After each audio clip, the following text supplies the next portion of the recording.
mis amados hermanos. Así es que vamos a preparar las Sagradas Escrituras en el libro de Marcos 11, capítulo 11, versículo 12 al 19. Y dice así la palabra del Señor. Al día siguiente, cuando salieron de Betania, tuvo hambre, y viendo de lejos una higuera que tenía hojas, fue a ver si tal vez hallaba en ella algo. Pero cuando llegó a ella, nada halló sino hojas, pues no era tiempo de higos. Entonces Jesús dijo a la higuera: nunca jamás coma nadie fruto de ti. Y lo oyeron sus discípulos. Vinieron pues a Jerusalén, y entrando Jesús en el templo, comenzó a echar fuera a todos los que vendían y compraban en el templo, y volcó las mesas de los cambistas y las sillas de los que vendían palomas. Versículo 16. Y no consentía que nadie atravesase el templo llevando utensilios alguno. Y les enseñaba diciendo: ¿no está escrito: mi casa será llamada casa de oración para todas las naciones? Mas vosotros la habéis hecho cueva de ladrones. Gracias, Señor. Gracias por esta maravillosa palabra que nos has dado, que nos has ministrado. Gracias, Dios, en el nombre de Jesucristo. Te rogamos que de igual forma sea de gran bendición para todos los que posteriormente recibirán este mensaje que tú nos has inspirado. En el poderoso nombre de Jesucristo. Amén. Lo he titulado Frutos agradables a Dios. Pero encontramos aquí, a primera vista, encontramos de una higuera que no tenía frutos, fuera de temporada. Marcos dice en el versículo 13 que no era tiempo de higos. Y sin embargo, Jesús parece estar molesto con esta higuera, que la maldice para que nunca vuelva a tener frutos. De hecho, este es el único pasaje de los evangelios en donde vemos a Jesús haciendo un milagro que resulta en destrucción y no en restauración. Hay un famoso ateo del siglo XX, un ruso, cita este incidente como un argumento en contra del cristianismo. Según este hombre, aquí nos topamos con un Jesús que descarga su furia contra una planta inocente, manifestando una conducta que no es propia de un hombre justo, y mucho menos de alguien que dice ser el Hijo de Dios. Otro comentario es que dicen que la maldición de la higuera es que no tenía frutos porque no era el tiempo de frutos, pero es como decirle maltratar un perro porque no pudo producir lo que la persona quiere. Entonces, la palabra del Señor dice que cuando nosotros profundizamos algo que nosotros a veces pasamos por alto, porque vamos a conectar, ¿cómo lo conectamos a Jesús con Marcos 11, con el Jesús manso y humilde, que mostró compasión, mostró misericordia, mostró paciencia a lo largo de todo su ministerio? Ahora, ¿por qué maldijo la higuera? Esa es la pregunta. Y tal vez lo más relevante que nosotros podemos apreciar, ¿por qué el Espíritu Santo quiso que el evangelista Marcos incluyera este relato en su evangelio? ¿Por qué es tan importante? Bien, para que podamos entender, es necesario que podamos ver esto a través del contexto, a través de, considerando la palabra del 1 al 11, la llegada de Jesús a Jerusalén fue un evento que marcó el principio del fin del ministerio terrenal de nuestro Señor Jesucristo en el famoso Domingo de Ramos. Habla ahí, ¿verdad?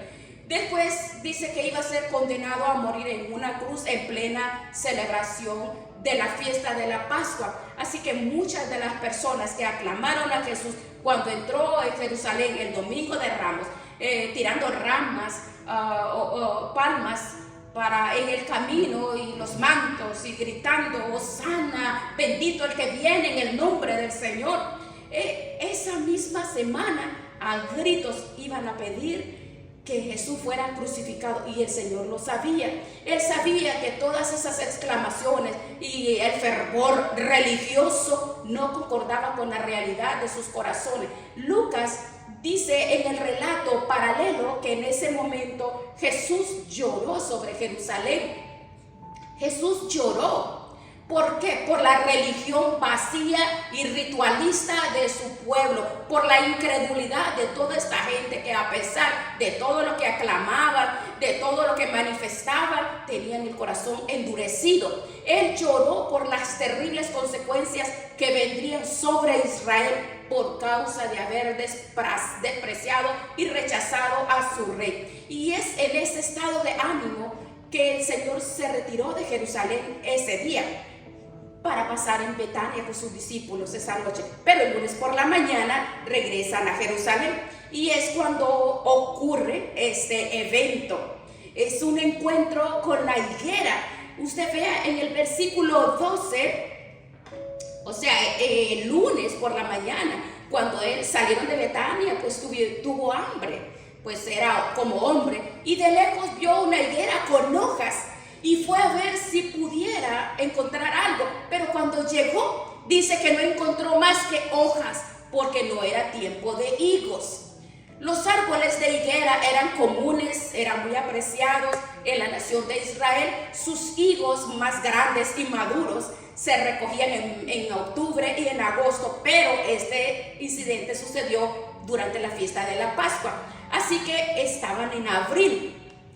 De ahí el comentario de Marcos cuando dice en el versículo 13 que no era tiempo de higos, por eso dijo eso. Pero es importante saber que para finales de marzo, a inicios de la primavera, algunas clases de higuera producen unas brevas comestibles que salen juntamente con las hojas, y los árabes lo llaman tax. Cuando una higuera tenía muchas hojas en esa época del año, pero no tenía ninguna de esas brevas, era un indicativo seguro de que esa planta iba a ser estéril durante todo el año. Algo no anda bien cuando una higuera está llena de hojas en la primavera, pero no tiene fruto. Es un claro indicativo que la planta está enferma o se está secando por dentro, aunque por fuera parece que todo está bien. ¿Ven? Como esa planta, ¿ven? Como esa que tiene muchas hojas, pero no tiene vida. Tiene muchas hojas esa planta, ¿ven? Esto tiene muchas hojas, pero esto no tiene vida. Entonces dice Marcos, ese árbol prometía mucho, pero no tenía nada que ofrecer. La fachada se ve muy bien de ese árbol, mire, tenía muchas hojas, pero era completamente estéril. Y Jesús decide convertir esta higuera en una especie de parábola visual, como una imagen profética de lo que iba a suceder con la nación de Israel.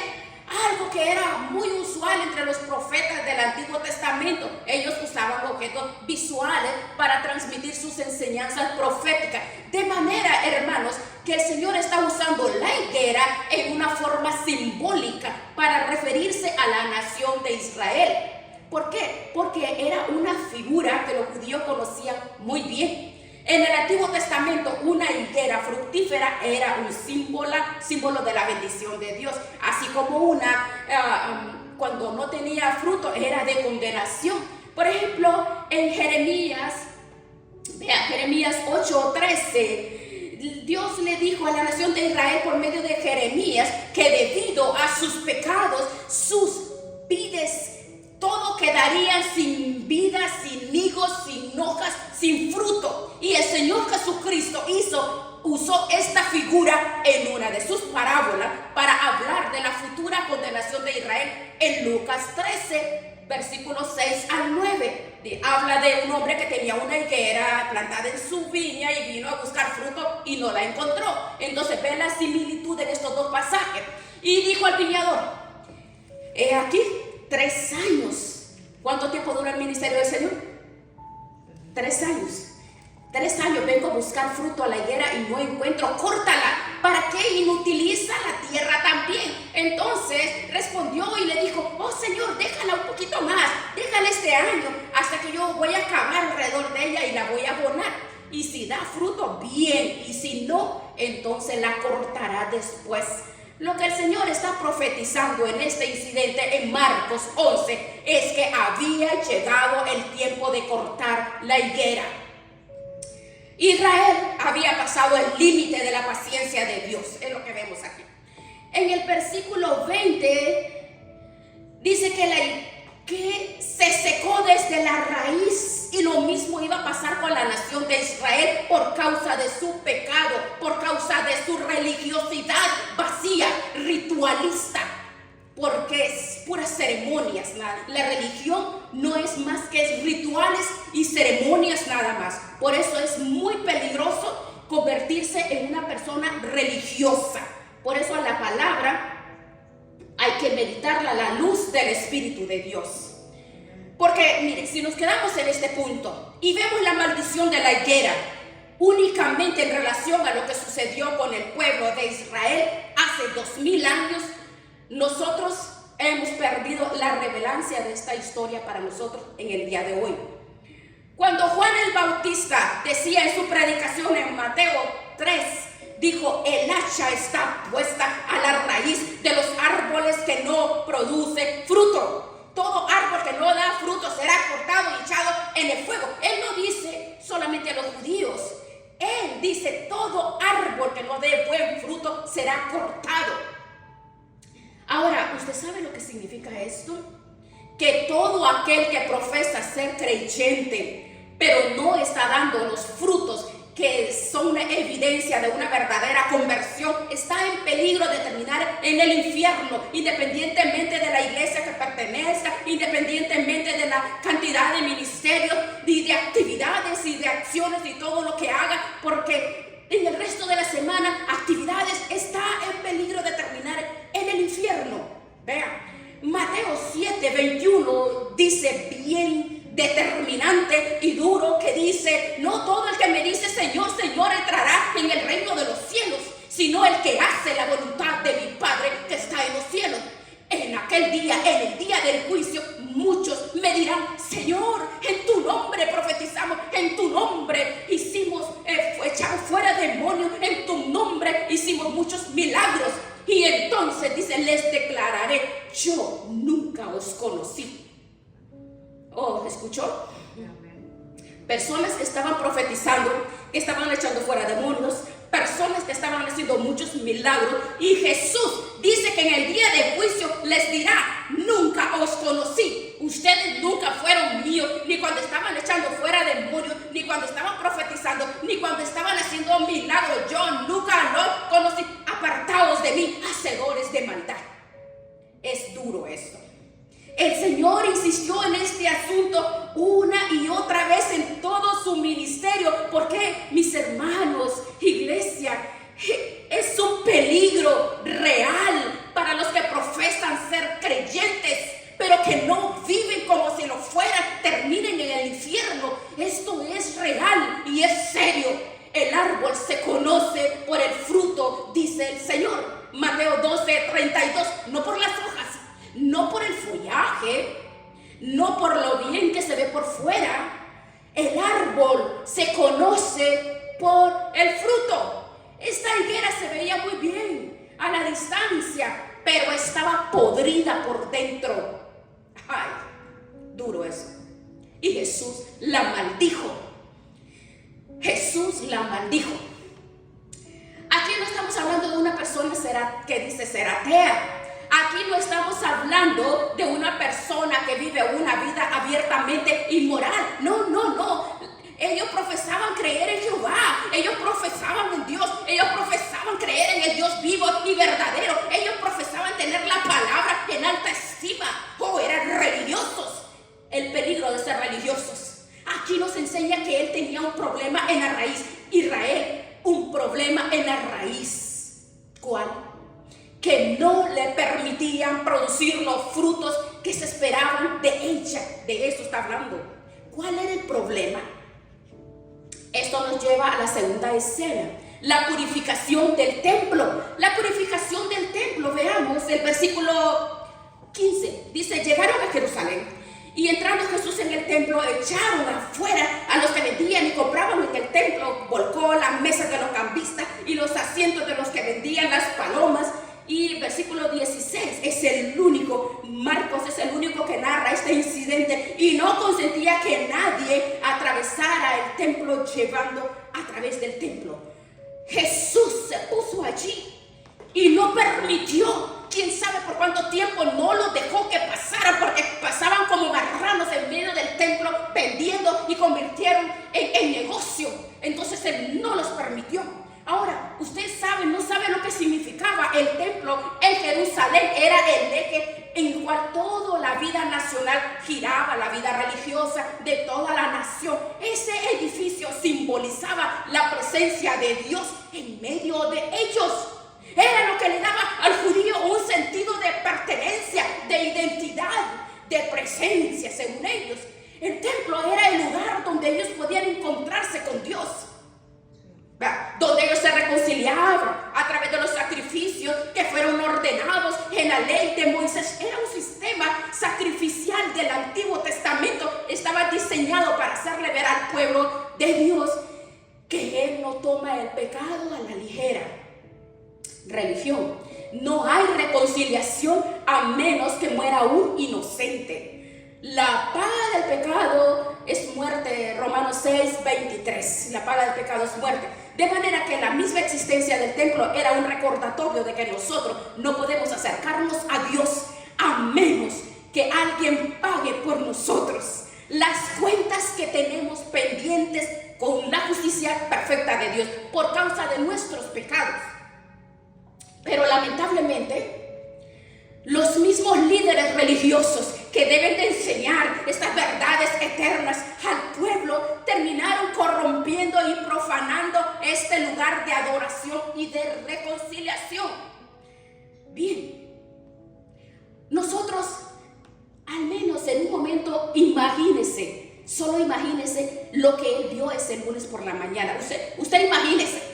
Todo el patio exterior del edificio del templo era conocido como el atrio de los gentiles, porque ese era el único lugar permitido para aquellos que no eran judíos. Dios había hecho provisión para que los gentiles se acercaran a Dios, pudieran acercarse a su casa y conocer al Dios vivo y verdadero. Pero los líderes religiosos de la nación, los judíos, tomaron una decisión genial: usar ese espacio destinado a los gentiles para colocar un montón de puestos donde se vendían los animales para el sacrificio. Ahora, recuerden ustedes que esa semana se celebraba la fiesta de la Pascua. Generalmente la población de Jerusalén se triplicaba en esos días con los miles y miles y miles de peregrinos que llegaban de todas partes a presentar su sacrificio, el sacrificio del Cordero Pascual. Dice el historiador, un historiador, Flavio Josefo, del primer siglo, que hubo un año en particular durante la fiesta de la Pascua que se vendieron en los atrios del templo 250,000 corderos para el sacrificio. Imagínese usted, 250,000 corderos en el atrio del templo, solo en esa semana. Ahora, imagínese usted el templo de Dios, el atrio de afuera. Imagínese usted la gente, el gentío, el escándalo, el ruido, el negocio, el business, todos haciendo trance. Venga, aquí está, mire, ese animalito está mejor, te gusta, mira, está sanito, mira. Ofreciendo ofertas a todos. Y los sacerdotes eran los dueños de esos puestos de venta. Vean, los sacerdotes eran un negociazo. El templo parecía cualquier otra cosa menos un lugar de adoración, donde se invitaba a todo el mundo a venir a la presencia de Dios, del Señor, entre comillas. Y esto es lo que provoca la indignación y el celo del Señor. Vean el versículo 17, véanlo. ¿No está escrito: mi casa será llamada casa de oración para todas las naciones? Se indignó. Pero vosotros la habéis hecho cueva de ladrones. ¿Qué está citando el Señor aquí? 2 pasajes del Antiguo Testamento. No son sus propias palabras. Él les dijo, ¿ustedes no leyeron lo que está escrito en su Biblia? En la palabra que ustedes dicen honrar, en la Biblia que ustedes dicen tener en alta estima, ¿o no leyeron en Isaías 56, versículos 6 y 7, donde se publica, donde se dice la profecía que el propósito del templo era traer personas de todo el mundo para que conocieran al Dios vivo y verdadero? ¿Ustedes no leyeron eso? Eso les está diciendo, les está reclamando. Cuando Dios llamó a Abraham para hacer una gran nación de él, en Génesis capítulo 12, ¿qué le dice el Señor? ¿Qué le dice a Abraham? Yo te he llamado para hacer de ti una gran nación y a través de esa nación bendecir a todas las familias de la tierra. Israel nunca estuvo supuesta a ser una nación exclusivista, ¿ve? Sino el instrumento a través del cual el nombre de Dios sería dado a conocer a todas las naciones. Pero Israel perdió de vista su razón de ser como pueblo de Dios. Perdió el foco, perdió el enfoque, a punto de convertir el patio de los gentiles en un mercado. Y es interesante lo que Jesús hace ahí. Miren, había una creencia popular en los días del Señor de que al llegar el Mesías, él iba a expulsar a todos los extranjeros del templo. El exclusivismo de Israel. Pero ¿qué hace Jesús? Exactamente lo contrario. Él expulsa a los judíos del atrio de los gentiles para dar acceso a gentiles como tú y como yo. Mi casa será llamada casa de oración para todas las naciones. ¡Ay! ¡Aleluya! Ahora, el otro pasaje que nuestro Señor cita aquí, en Jeremías 7, vean, mis hermanos, es un texto que debemos de ver con mucho detenimiento, porque abre una ventana que nos ayuda a ver con más claridad qué fue lo que llenó de tristeza y de indignación el corazón de Jesús en ese día. El profeta Jeremías, que dijo, estaba proclamando un mensaje de juicio contra la nación de Israel por causa de sus pecados. Bien, Israel, dijo, será invadido por los babilonios y serán llevados al exilio. Ese era el mensaje básico del profeta Jeremías. Pero ellos entendían que eso no podía suceder porque el templo del Señor estaba en medio de ellos. El templo del Señor se había convertido en un resguardo para ellos, en una especie de talismán que los protegía del castigo de Dios según ellos. Y es por eso que Jeremías les dice en el capítulo 7, no confiéis en palabras engañosas, diciendo templo del Señor, el templo del Señor. Oh, el templo, ¿no? En otras palabras le dijo, no presten oídos a los falsos profetas que les dicen lo que ustedes quieren escuchar, que el juicio de Dios no puede caer sobre Jerusalén, porque esa es la ciudad que él escogió para edificar su casa. No presten oído a esos profetas, así lo dijo. Ustedes confían en palabras engañosas, le dicen. ¿Para qué? Para robar, para matar, para cometer adulterio y jurar falsamente. Ofrecen sacrificios a Baal y sirven a otros dioses. Vengan. Entonces les está llamando, vengan luego a la casa a la que ha sido llamada por mi nombre. Y van a decir, ya estamos salvos para seguir haciendo todas las abominaciones. Ustedes van a seguir como les dé la gana, ustedes van a vivir como les dé la gana, así, y luego van a venir al templo de Jehová y piensan que ya por eso van a escapar del juicio de Dios. Y ahora es que Jeremías pregunta, ¿se ha convertido esta casa que es llamada por mi nombre en cueva de ladrones delante de vuestros ojos? Esa es la pregunta que hace. Fuerte la palabra. Por eso lo he llamado cómo llevar frutos buenos al Señor. Porque ¿qué dice Jeremías aquí? ¿Qué es lo que está diciendo? Les está diciendo Jerusalén estaba rodeada de cuevas. Los ladrones aprovechaban después de hacer sus fechorías para escapar de la justicia. Y lo que Jeremías está diciendo, exactamente lo que los judíos estaban haciendo en el templo, lo que hacían los ladrones que estaban alrededor de Jerusalén. Y ustedes están escudando detrás de sus rituales, se están escudando detrás de sus ceremonias para protegerse del castigo de Dios y seguir viviendo como les dé la gana. Eso los estaba comparando con esos ladrones. Habían convertido el templo en una cueva de ladrones. Vean. Y esto nos lleva a la maldición de la higuera. Nuevamente, veamos. Israel era como un árbol frondoso, era un árbol lleno de hojas. Allí estaba el templo durante la Pascua, lleno de peregrinos, llevando sus sacrificios al altar. Todo parecía estar bien, pero la realidad es que no estaban produciendo ningún fruto para Dios.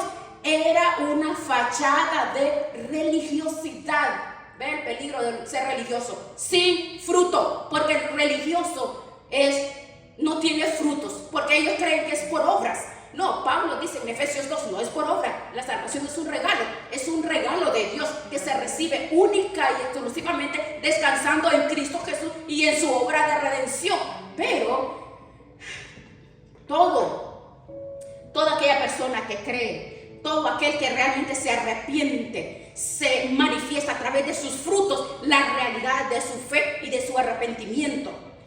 Estos hombres, estas mujeres, se estaban escondiendo detrás de sus actividades religiosas para calmar sus conciencias.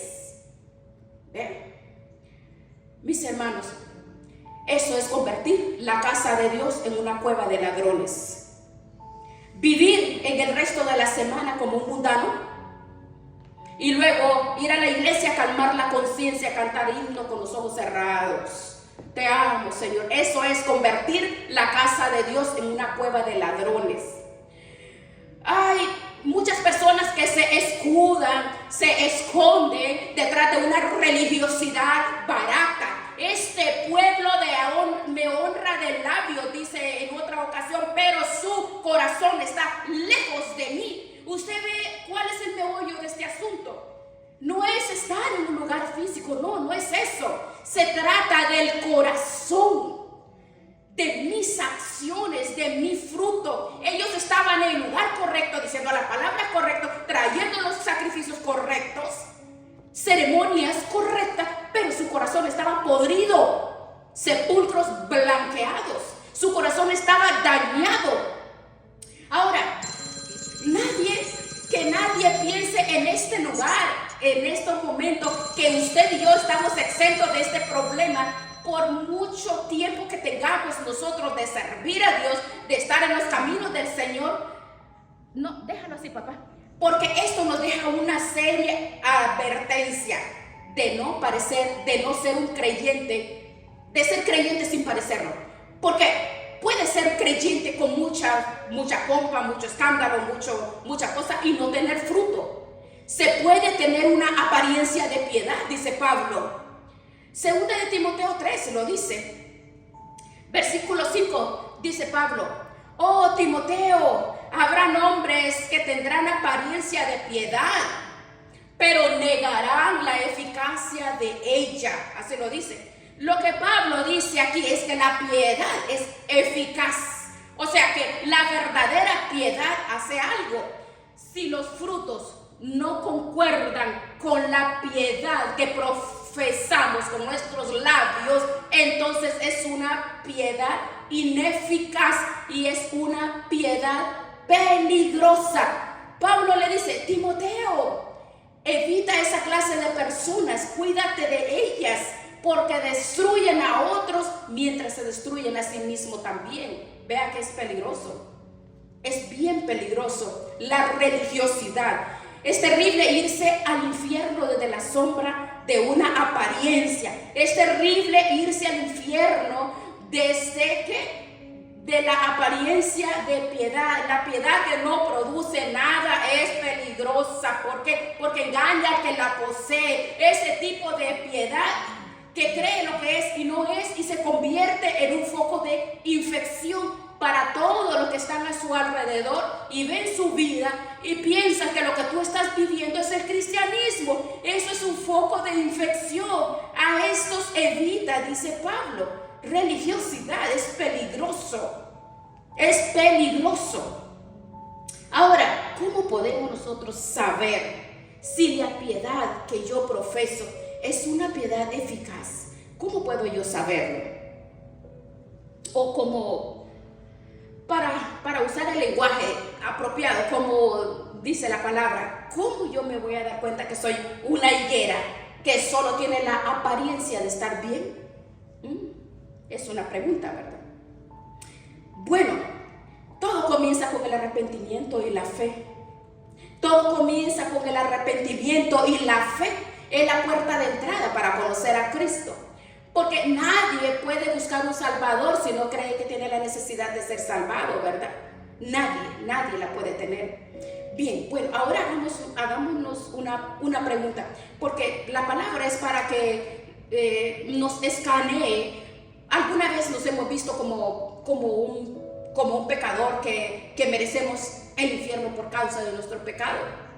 Porque si no es así, entonces no somos cristianos, ¿verdad? ¿Por qué? Porque la verdad que la iglesia es la única institución del mundo que tiene como requisito para ser miembro de ella es que somos pecadores. La iglesia es un hospital. La iglesia no es un lugar donde solo hay personas perfectas. Aquí habemos personas imperfectas. Todos somos imperfectos y todos merecemos el infierno. Sí, todos merecemos el infierno. Ahora, veamos, si nosotros nos hemos arrepentido de nuestros pecados, hemos llegado delante de Dios reconociendo nuestros pecados como pecado, no como faltas, no como errores, no como fallas, no como debilidades, sino como pecado, como transgresión de la ley de Dios. Y le hemos pedido a Dios que nos perdone de ello y que desarraigue todas esas cosas de nuestro corazón. Es para pensarlo, ¿verdad? Porque debemos de hacernos todas esas preguntas. Tú y yo tenemos que vivir una vida de arrepentimiento todos los días. Todos los días. Ahora, estamos analizando que no somos perfectos.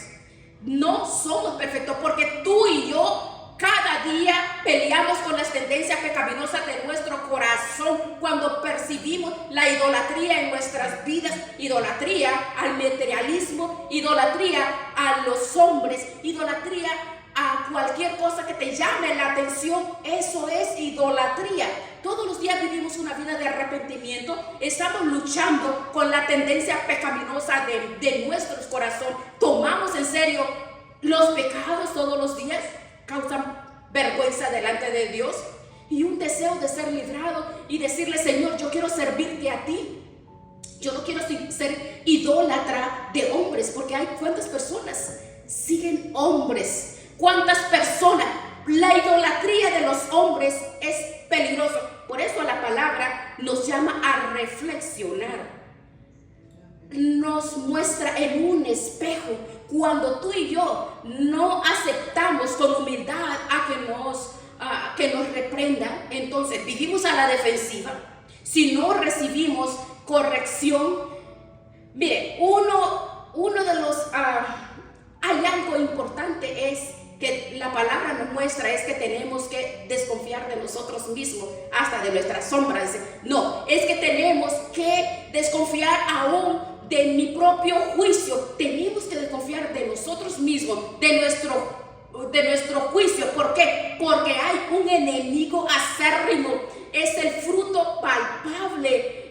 ¿Por qué? Porque somos personas expuestas a cuantas situaciones que pueden adulterar la fe en nuestro Señor Jesucristo y no ajustar lo que me gusta a lo que yo quiero, a lo que yo busco. Somos personas que nos dejamos guiar por la palabra.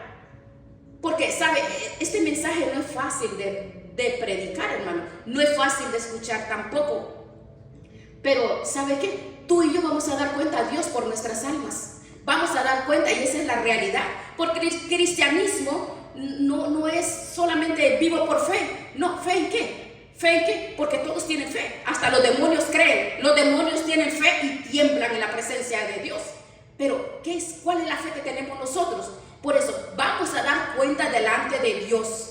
No podemos nosotros decir y confiarnos: tengo tantos años de ser cristiano, tengo tantos años de servir, tengo tantos, y nos aferramos a hacer cosas solamente por rutina o por actividades. No, tenemos que buscar nuestra santificación. Nuestra santificación. Romanos 12, 1 y 2 dice que somos nosotros presentándonos delante de Dios como un holocausto vivo, santo y agradable. Santidad, santidad.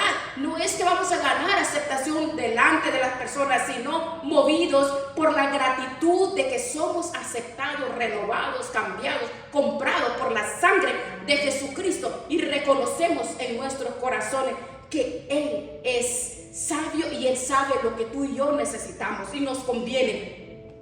Nosotros tenemos cada día rogarle en oración: Señor, líbranos de la religiosidad, líbranos de hacer las cosas solamente hacerlo por hacerlo.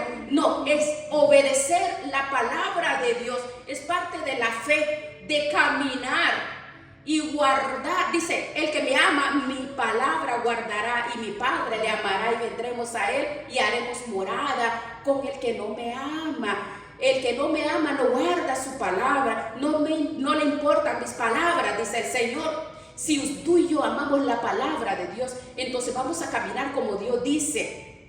Amamos la palabra de Dios. Cuando amamos la palabra de Dios, es mi estilo de vida. Mi estilo de vida, los frutos del Espíritu Santo. ¿Cómo vamos a producir los frutos? No lo vamos a hacer a través de ceremonias, a través de rutinas, a través de religiosidad. No, lo vamos a hacer a través de la presencia del Espíritu de Dios en mi corazón. ¿Por qué? Para que nosotros así agradamos a Dios. Mire, estos judíos solamente se codiaban entre ellos y habían convertido, dice el templo, en cueva de ladrones.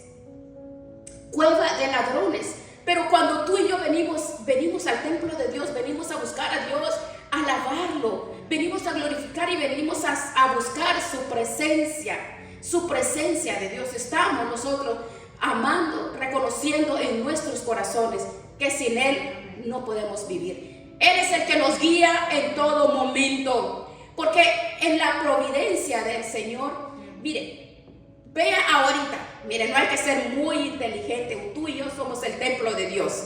Y como el templo de Dios, entonces nosotros tenemos ya trazada la agenda. Piensan, ya viene octubre, el mes de las brujas, ¿verdad? Ya viene diciembre, el día de la pachanga, ¿verdad? Bueno, nosotros no. Pero hay muchos, vea, esa es la religiosidad. Muchos cristianos están esperando, viene Halloween, ya están comprando los disfraces para llevar a los hijos, pero van a la iglesia, levantan las manos. Eso es religiosidad. Están esperando luego, ¿qué vamos a hacer para Navidad? Vamos a ir, no, que vamos a hacer un fiestón y yo creo en Dios. Así dicen las personas, ¿verdad? Entonces, porque es más importante para esas personas lo que se hace en fiestas paganas que entregar su cuerpo en espíritu, alma y cuerpo, como dice 1 Tesalonicenses 5. Tenemos que santificarnos. ¿Sabe de qué es? ¿De qué se trata todo esto? Creer en Jesús. Esto no es legalismo, no es religiosidad. Esto es creerle a Jesús, que Él vino a darnos vida y vida en abundancia, porque esa es la vida que se vive en santidad y obediencia a la voluntad de Dios. Ese es el cristianismo. No a los impulsos de tu malvado y mugroso corazón, porque el corazón es perverso y maligno. Obviamente, ni hablar de celebrar estas fiestas como lo celebran las personas que son religiosas. Hermanos, de verdad, esto es un mensaje muy claro y muy claro, pero la palabra del Señor ¿qué nos dice de los mandamientos del Señor? ¿Qué es lo que dice la palabra? Nosotros nos aferramos a la palabra de Dios, porque la palabra es lo que vive en mí. Soy el templo de Dios. Dice, los mandamientos de Dios no son gravosos. Primera de Juan, capítulo 5. Los mandamientos de Dios no son gravosos. Lo gravoso es el pecado que mora en ti y en mí, que nos hace tan difícil obedecer a Dios. Es difícil. Lo único que tenemos que ser, el que es guiado por el Espíritu de Dios, entonces estos son guiados por el Espíritu de Dios. Porque cuando caminamos conforme el Espíritu de Dios, caminamos en obediencia.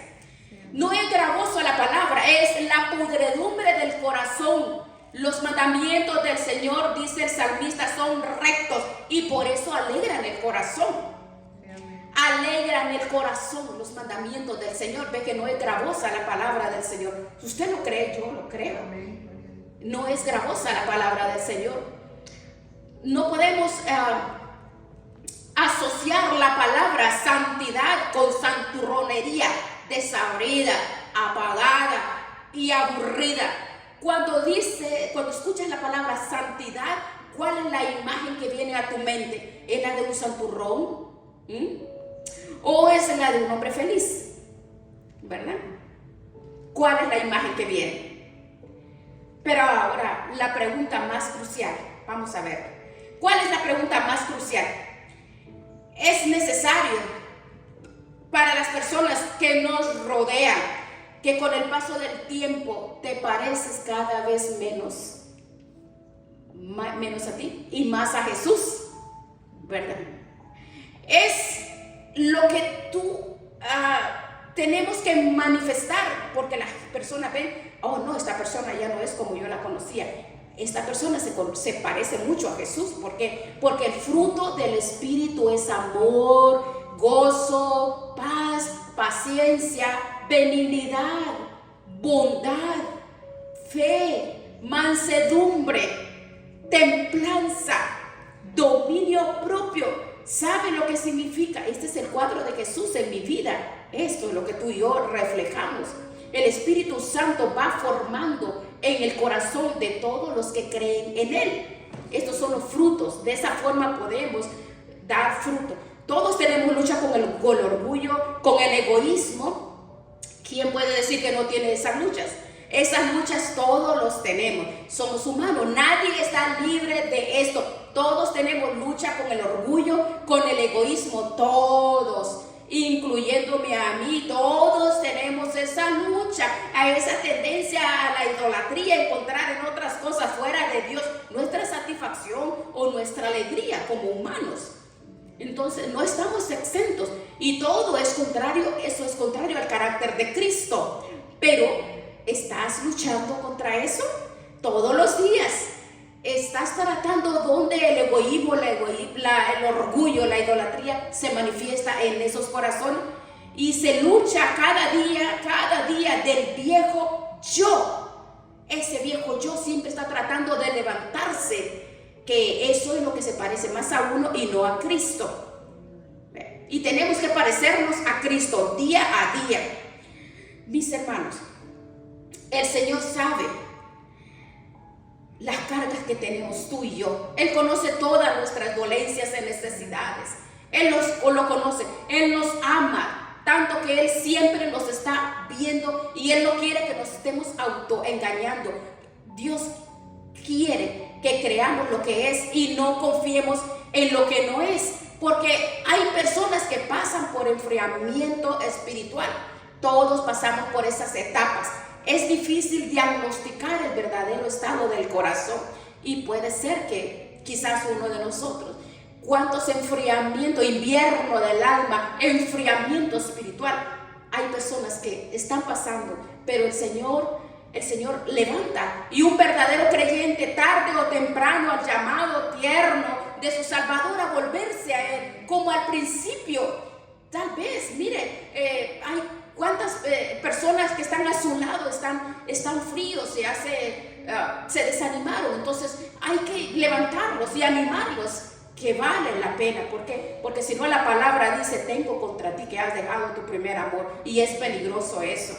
Dice: recuerda de dónde has caído, recuerda y arrepiéntete. Entonces ministremos esta palabra, este mensaje. Recuerda, dice: oh, cómo fueron los primeros años cuando llegamos al Señor. Recuerda, dice, recuerda cuando el Señor por la fe nos llamó con lazos de amor, y entendimos ese amor tan grato, profundo en sus brazos, y nos deleitamos. Dice: recuerda ese primer amor. Recuérdalo. Y a eso nos está llamando el Señor, al gozo de su presencia, no a la religiosidad, no a hacer cosas solo creyendo que la salvación es ganado por obras. No es por obras, no, es por gracia. Ese es el regalo que Dios nos ha dado a cada uno de nosotros.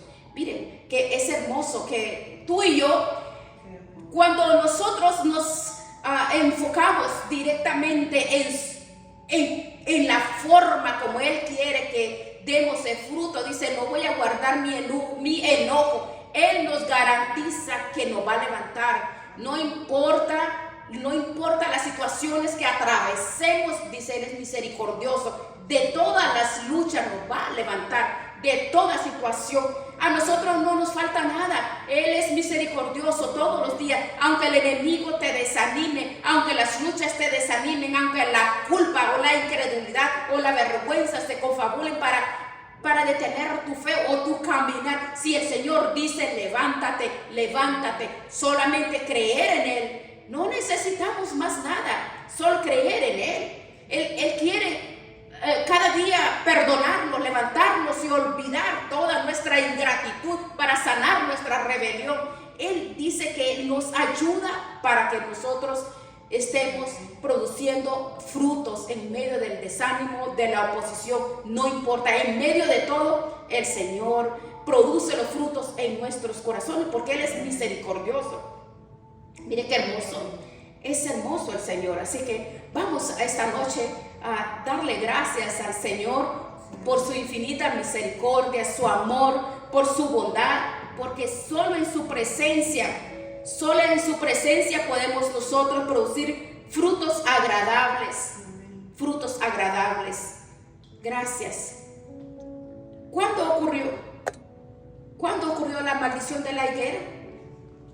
Dice que el Señor fue arrestado el jueves en la noche. Fue juzgado apresuradamente en la madrugada del viernes, crucificado por la mañana durante la fiesta de la Pascua, vean.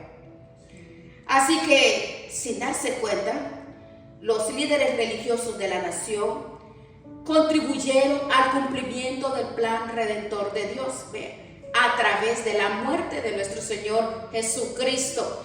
Ese plan simbolizado en los corderos que por siglos de siglos habían sido sacrificados en el altar. Y de esa manera, vean, al llegar Jesucristo a la cruz, al matar a Jesús, pusieron punto y final a ese sistema. Con una sola ofrenda hizo perfecto para siempre a los santificados. En otras palabras, al matar a Cristo, estos hombres apresuraron la muerte de la higuera. Eso quiere decir en este mensaje. Pero allí se abrió un manantial de perdón que sigue abierto, ese manantial, hasta el día de hoy. El perdón es un perdón pleno, y en cada gota de sangre que brotó del Calvario, allí está el perdón pleno y gratuito. Está escrito indeleble en cada gota de sangre que Jesucristo derramó en la cruz del Calvario. No hay pecado que Dios no lo perdone. Estos no son ritos en un templo lo que necesitamos para ser salvos. No, solamente confía en el sacrificio perfecto que nuestro Señor Jesucristo llevó a cabo en la cruz del Calvario. Eso es todo. Muriendo en lugar de pecadores como tú y como yo. Mírese, para que todo aquel que en Él cree, se no se pierda, mas tenga vida eterna. No hay términos medios. Aquí no hay términos medios. Aquí nos habla Vea Marco en el versículo 18. Los principales sacerdotes y los escribas, dice, buscaban cómo destruirle. ¿Por qué? Le tenían miedo, porque toda la multitud estaba admirada, todos estaban admirados de lo que Jesús enseñaba. Es increíble, ellos estaban indignados porque desde su punto de vista Jesús hubiera deshonrado el templo al actuar de esa manera, porque Jesús haya interpretado mal las escrituras. La razón por la que querían matarlo era porque tenían temor que la gente se fuera detrás de él y ellos perdieran su posición de influencia y de autoridad. Si Cristo gana, pensaban ellos, nosotros perdemos. Si Cristo pierde, nosotros ganamos. Entonces se cumple la palabra, se cumplió. Mantengamos nosotros intactos, creyendo que necesitamos ese Salvador en humillación y arrepentimiento y fe todos los días. No tenemos otra opción, todos los días a los pies del Señor, todos los días, no tenemos otra opción. Ese es el camino de la vida eterna, ¿verdad? Sí, por favor. Tenemos que preparar